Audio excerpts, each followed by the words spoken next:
çırtırışçallığını Amerika xönökleştirmesligi gerek.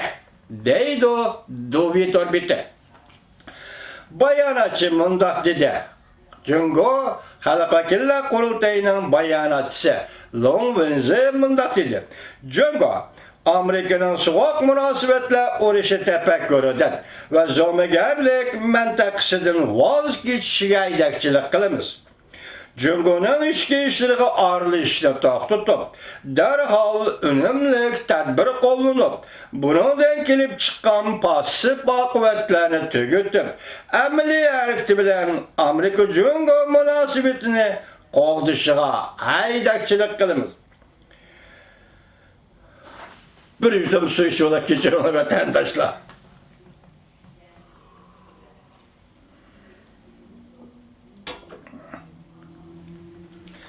Emeli hareketi bilen Amerika Cungo münasibetinin vaziyetini kovduşuna aydakçılık kılımız.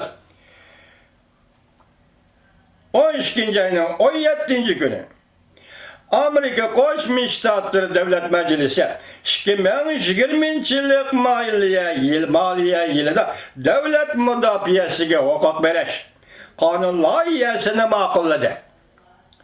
Kanun loyihaga asoslanganda Amerika 2020 yıllık devlet müdafiyesiga hukuk beriş yılında 700 milyar 380 milyon dolar pul ajratib, bunun içinde 600 milyar 584 milyon dolar devlet müdafiə türleriga xərcləydigan chiqim deb tasdiqlandi.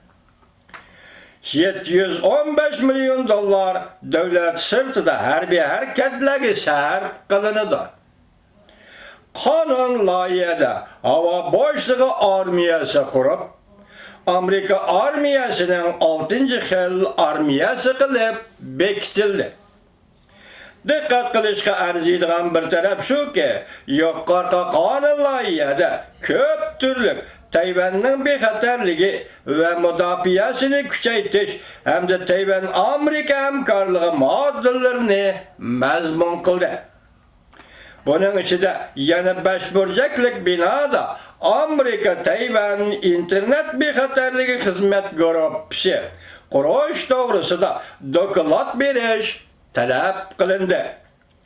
Doklad yana Tayvanda o'tkaziladigan 2020 yillik prezident muavin prezident saylamiga qaratda Amerika Davlatlik Kuchur axborot idorasining saylamdan 45 kun bir o'tgandan keyin Jungo quruqligining Tayvan saylamiga qanday ta'sir ko'rsatganligi to'g'risida Davlat Majlisi, Avam Palata, Kengash Palatasi, Axborot komitetiga doklad topshirishi talab qilindi. Diqqat, hurmatli vatandoshlar.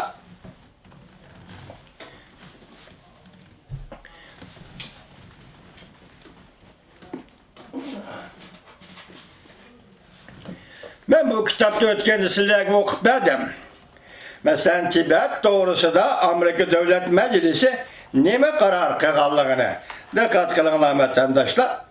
1991 yılı 10. ayının 28. günü İşke Palata, Amerika Koşmuş Ştatları İşke Palata 1992 yıllık maliye yılında tashqi münasibetlerge hukuk beriş kanun loyihasi ma'qulladı.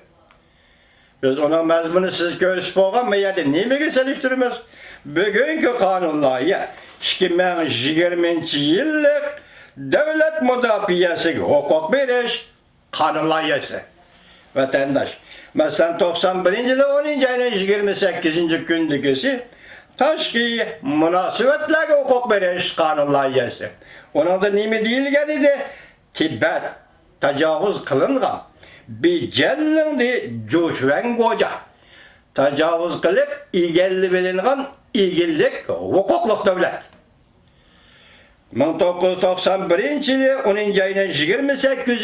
günü 1992 yıllık maliye yılı hukuk beriş.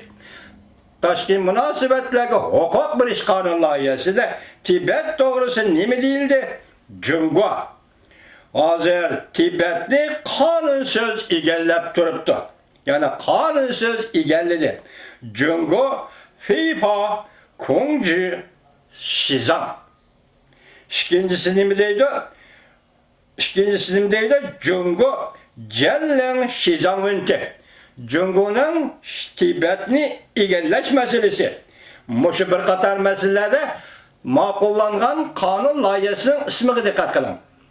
1992 yıllık maliye yılında diplomatiya münasebetleri, taşkil münasebetlerine hukuk veriş kanun layihəsi. Bu kıtım kısamda hazır ben size okutmadım, hürmetli vatandaşım. Nime deydi? 2020 yıllık bu 12. ayının 17. günü Amerika Koşmuş Ştatlar Devlet Meclisi de makullangan 2020 yıllık maliye yılda devlet müdafiyası hukuk veriş. Biri taşkil münasebetlerine hukuk veriş. Bu bugünkisi devlet müdafiyasıga hukuk veriş. Şkinası vatandaşım. Devlet müdafiyası bizim aldığınızda hazır bulduğu. Taşkil münasebetlerine hukuk veriş. Devlet müdafiyasıga hukuk veriş. Bu hazır bulduğu. Mesela kandak ötkürleşip kelip atkanlığını düşünüp atısınmıştır bu ştatta. Tasavvurunuzda hareket kılıp atıdı bu hukumla. Bu siyasi hukumla sizden tasavvurunuzda hareket kılıp atıdı. Neticesi sizden tasavvurunuz özünüzge eğitip bir de hürmetli vatandaş. Endelikte 3. makale. Xi Jinping Şangan meselesi bu için Prezident Trump'a agahlandırış biri. Bu meseleni sodu söhbeti geçetip koyuşka karıştırdı. Mavzulu haber 12. ayının 21. günü Dobitor bitidi ilan kılındı. Haber mındak başlandı. Geçirinler vatandaşlar. Bu çay içivatkanı, su içivatkanı, nimetin sizin kendi geçirinler değmen desenler vatandaşlar. Yakında bir torbiti kirgentim, bir balı sözavette başına bir şirketim su içkenti, ahırı inkas yazgan bir çakçakçı Uygur mu ya ki rast mı bilmeyim. Nim dep desiniz, acayip ziriktim ama su içten de bezip yaptık. Şunun deyken, ben su içkendi siledik, keçirip soraşka mecbur oldum. Keçirinler vatandaşlar. Haber bundan başlandı. Oğumunda kaytırıp elişten 20. yıllığını hatırlaş. Ve 5. nöbetlik Oğumen hükümetinin vazifegi olduruşu tebrikleş murasimada. Cumhurbaşkanı Reis Xi Jinping Şangan işleriga aralashgan chet el köşleriga agahlandırış berdi. 12. ayının 20. günü keşte Xi Jinping yana bir qatim Şangan meselesi boyunca agahlandırış berdi. Bu qatim o bekat bevosita Amerika Qo'shma Shtatlarining prezidenti Trump'a qaratıldı. Xi Jinping 20. günü Oman yangi hükümetining vazifasiga o'ldirish murosimida nutq so'zlaganda Şangan Oman ishlariga chetishlar to'g'risida to'xtaldi. Xinhua tarqatgan originallik xabarga asoslanganda Xi Jinping Prezident Trump bilan telefonda so'zlashib, birinchi bosqichlik kelishim imzolash to'g'risida kutishgandan boshqa yana Tayvan, Şangan, Xinjiang, Tibet meselesi bo'yicha Amerikaning ismini bevosita eg'izga oldi. Biz yaqindan beri Amerika tarafdan Tayvanga chetiladigan, Şangan'ga chetiladigan, Tibetga chetiladigan masalalarda passiv fikr bayon qilganligiga qattiq diqqat qildik. Bu ishlar Jungoning ichki ishlariga aralashib, ishonchga, hamkorlikqa ta'sir yetkazdi. Jungo ko'ngil bilganga e'tibor berish, ichki davlat munosabati va eng muhim kun tartiblarining qarshiligiga uchrashining oldini olishi lozim.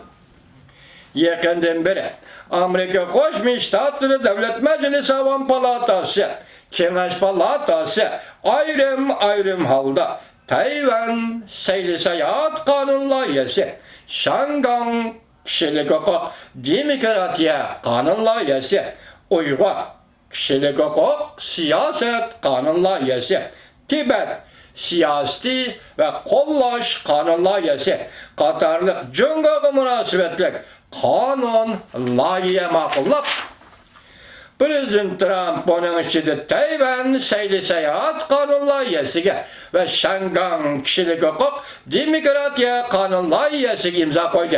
Bu kanun layiheler resmi kanun aylandı. Cungo bununla katı karşı durduğunu bildirdi. Şimdi hoşça.